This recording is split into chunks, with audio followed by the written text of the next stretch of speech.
lecture number 9. Your readings for the last week have talked a lot about the lead up into the Revolutionary War. It's covered a lot of the important events that are very much a part of the traditional narrative of American history. We're going to cover some of those events in this lecture, but they're not really the focus of the lecture. You've read about them. I don't need to tell you about them again. The focus of this lecture is how those events made a group of colonists who didn't really like each other very much come together and create a nation that has united right in its name, had this idea of joining together the great motto of the United States, e pluribus unum, out of many one. How did that happen? And how did these events from the 1760s into the 1770s forge some kind of a union among people who, as I said, didn't necessarily like each other that much?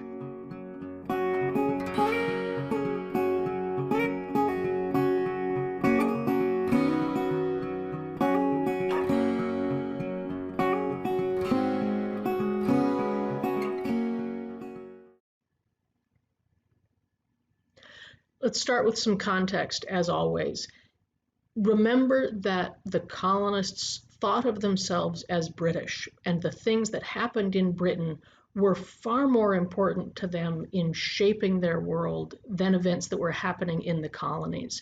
They knew that they were living in the hinterlands. They knew that what happened in the colonies wasn't terribly important in the greater scheme of things. So the Glorious Revolution, which took place in 1688, was tremendously important. It changed who the king was. More importantly than that, it changed how the king was appointed. The Glorious Revolution was the Parliament kicking out King James II and bringing in a new king, William III, and his wife, Mary II. That turned traditional British politics on its head, where it used to be the king was the absolute monarch, he was in charge of everything, nobody questioned the king. Well, if Parliament can kick out one king and bring in another king, then the king's not really sovereign anymore. The king's not really the person at the top of the pyramid anymore. Parliament was. And so that upended the way that they thought about the political system in Great Britain, which then carried on to change the way they thought about politics in the colonies. Suddenly it was the people, it was the elected body that should have control of the government rather than the people who inherited it, the king and the aristocracy. The other piece of British politics that doesn't always get talked about in terms of the Revolutionary War, but I think is really, really significant, is the Act of Union of 1707. And this is when the United Kingdom became the United Kingdom. The earlier kings of England, from James I to Charles I, Charles II, James II, they had all actually had two crowns. They had a crown for England and a crown for Scotland. In 1707, under Queen Anne, Scotland and England became one kingdom. They became the United Kingdom of England and Wales and Scotland. That was an incorporating union. And what that meant was that Scotland ceased to be self-governing. The Scottish Parliament was dissolved, and suddenly it was London that controlled the entire island of Great Britain. That Act of Union was what American colonists had in mind when people in America first started talking about uniting, which we'll talk about in a minute. They thought of this incorporating union, this idea that people were going to lose their ability to govern themselves, being wrapped up into a larger central government. So as you're thinking about the colonies coming together, from our perspective, we say, well, of course, we've got a United States, it's great, everybody wanted to come together because joining together makes you stronger. In the colonists' perception, Joining together meant you lost who you were. Scotland lost their ability to govern themselves because of this act of union. And so it was something that the colonists looked at with a lot of skepticism. The last piece that's really important from the British perspective is that the British defined themselves against the French. The reason you knew something was British was because it wasn't French. And every characteristic that they attributed to the French, they thought that the English had the opposite. So they're set up in this opposition to one another. And defeating the French was really the be-all and end-all of British foreign policy. What that meant was that because the British were only concerned about defeating the French, they pretty much let the colonists do whatever they wanted as long as they weren't helping the French. Through this long period of the late 17th and into the 18th century, the colonists were able to engage in really significant self-government because the British were so concerned about simply beating the French in every avenue wherever they could, that they didn't worry very much about what they saw as domestic politics, which was what was going on in the colonies. Meanwhile, and this is a lot of what you've covered in the last few lectures for this class, there was a lot going on in the colonies that was significantly different from what was happening in Britain. Beginning in the late 1600s and throughout the 1700s was the intellectual movement called the Enlightenment, which is when thinkers all across Europe, there's a French Enlightenment, there's a Scottish Enlightenment, an English Enlightenment, thinkers all across Europe began addressing the needs of the individual and proposing a philosophy of humanism, which says that humans, regular people, are at the center of the meaning of the world. There isn't some great God-driven purpose to the world, but in fact, humans are the reason that the world exists, the reason that society exists. And the Enlightenment encompasses these liberal ideas that men ought to be free, men ought to be able to determine their own lives, that we can answer questions. We can answer questions about science, so we get Sir Isaac Newton doing all kinds of sciencey things, that we can answer questions about politics, and so we get people like John Locke writing about how government systems are supposed to work. We can answer questions about history and the human condition. And so you get philosophers like David Hume writing about who are humans, what are feelings. There's this tremendous sense in the Enlightenment that humans can discover answers. It's not a great mystery that they will never know.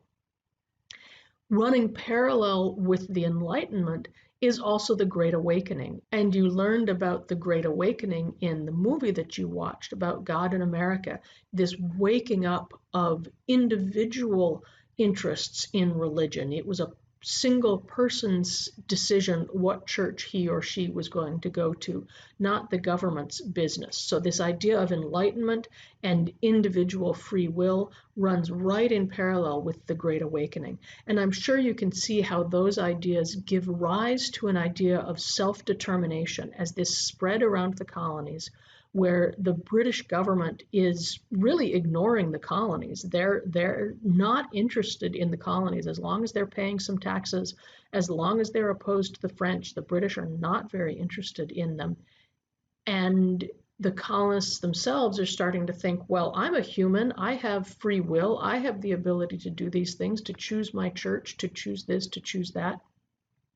And so the colonists begin thinking of themselves as independent, free actors, which was quite a change from the early 1600s when the colonists were just kind of a cog in the wheel. They were not seen as being actors in society in the way that they thought of themselves in the 1700s. The great point of conflict that developed in the 1700s was over the issue of the slave trade and the abolition of slavery. In 1700, very, very, very few people were arguing about the slave trade. Prior to humanist philosophy, everybody accepted that some people were going to suffer, and that was just the way it was, and people are at the bottom of the heap and they have a terrible life, and it's okay. It doesn't matter. The philosophy of humanism began to say all humans have natural rights. They have a right to determine their own occupation. They have a right to determine where they live and who they marry. And obviously, the slave trade is completely in contrast to this humanist philosophy.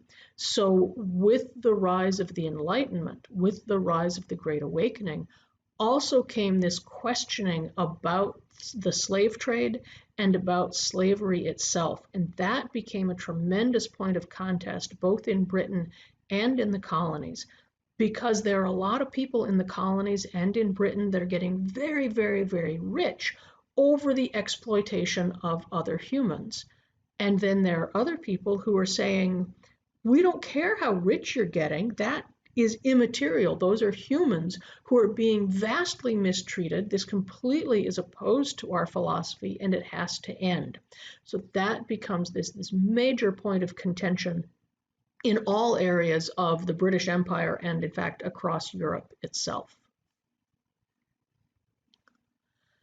Lastly, before we get into actual revolutionary stuff, there's the French and Indian War. Now, Britain had gone through a series of European wars pretty much constantly since 1688. There had been European warfare, some of it in the colonies, some of it in Europe, lots of arguing over who was going to be controlling the world as they saw it. The French and Indian War was the culmination of these European battles. It began in what is today Kentucky. A young guy named George Washington got into some trouble, began a battle, and it escalated into a genuine world war. We talk about the French and Indian War as what took place in what is now the United States and Canada. The British and the French were also fighting in India. They were fighting in the West Indies. They were fighting wherever they encountered each other on the high seas. So it was all over the world as these two great powers were fighting for who was going to control colonial territories. As this war was going on, the American colonies were very much in the middle of it, much more to an extent than they had been with the earlier European wars, and they were under threat from this massive French power and the Native American allies of the French. In order to protect themselves, the leaders of 9 of the colonies, the northern colonies, gathered together in Albany and said, we've got to do something to protect ourselves. We'll be more effective if we protect ourselves by uniting together. There's a story that Benjamin Franklin knew about the Iroquois Confederacy, and that he copied that to propose the Albany Plan of Union. I'm not sure I believe it. It's a nice story, but the written evidence of Benjamin Franklin saying, aha, the Iroquois Confederacy, that's just not there. It's kind of a story that people made up later on, I think. The Albany Plan of Union was agreed to by the Albany Congress, by the representatives who met together in Albany, but it was then rejected by the colonial governments themselves. So representatives went to Albany, they wrote this Plan of Union, they took the plan back to their colonies to be ratified, and the colonial governments refused to ratify them. And again, I think that's because of the Act of Union back in 1707. Uniting Scotland with England had meant that Scotland lost their own government, lost their independent voice. The colonists didn't want to have that kind of an incorporating union. When the French and Indian War ended, the British, and again, this is covered in your textbook, so I don't need to go into this in a lot of detail. The British were broke, and the British began to do whatever they could to recoup some money from the American colonies. So after nearly a century of hands off, do whatever you want, don't be French, all of a sudden Britain turned around and said, we need to govern you. We need to get some money out of you. We're going to pass some laws. We're going to pass some taxes. And that began to anger the Americans. Over the course of the decade following the end of the French and Indian War, leaders emerged in the colonies that collectively we know today as the Founding Fathers. These are names that I know are familiar to you. These are very much the heroes of the traditional narrative of American history. These are men who, by and large, were leaders in the colonies before the Revolutionary War. They were already in government positions. They already had made their fortunes. They were already listened to by the other members of the community. They came together, made this pact with each other to make a country, and they were successful at it. You can see from this picture, they were overwhelmingly male, they were all white, they were overwhelmingly wealthy. That's not necessarily bad. They got some good stuff done, but just notice it's not necessarily representative of everybody who was in America at the time. There were other people around. There were women, and a lot of the women who were voices in the early revolutionary period have basically been written out of history. These are some that we know of. Abigail Adams, married to John Adams and very much his intellectual equal and a partner in discussing strategy. Mercy Otis Warren was a writer and a propagandist for the revolutionary cause. There were lots of other women. There was Deborah Sampson, who enrolled in the military and fought as a man. Lots of women who participated in riots and boycotts. The Sons of Liberty was technically, it was a club. There was, an organization that men joined which fought for freedom in American cities. It's also more of a general term simply for men who were supporting the revolution. Daughters of Liberty is not a formal organization. It was a casual term that was given to young women who did things like participate in spinning bees to raise money to help support the militias. So a lot of ordinary people that were in support of the revolution. And then there were loyalists. The estimate was, and we'll never know the exact number, but the estimate was that about 30% of the American free population didn't want to break away from Great Britain. They thought it was perfectly good to be British and perfectly good to have those taxes laid, etc. And then, of course, about 20% of the overall population was enslaved. They had no voice in whether America was going to be free or whether they were going to be a separate country or lots of separate countries or they were going to stay in the empire. These are still human beings, obviously, who had ideas about what should be happening around them, but they weren't given a voice during the revolutionary period.